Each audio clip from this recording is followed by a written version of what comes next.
ডাকসু নির্বাচনের ফলাফল ঘোষণাকে কেন্দ্র করে ঢাকা বিশ্ববিদ্যালয়ের উপাচার্য তথা ভিসির বাসভবনের সামনে কিন্তু বিপুল পরিমাণ আইনশৃঙ্খলা রক্ষাকারী বাহিনী মোতায়েন করা হয়েছে। ভিসি বাসভবনের নিরাপত্তা জোরদার কিন্তু করা হয়েছে ইতিমধ্যেই। নির্বাচনের ফলাফলের পর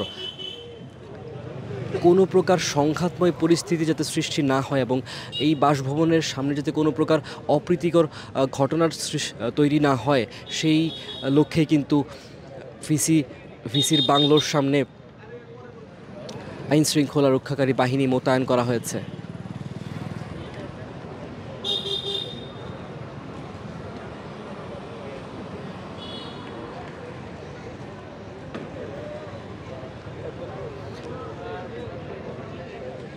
কড়া নিরাপত্তার চাদরে কিন্তু ভিসি বাংলোকে ঢেকে ফেলা হয়েছে।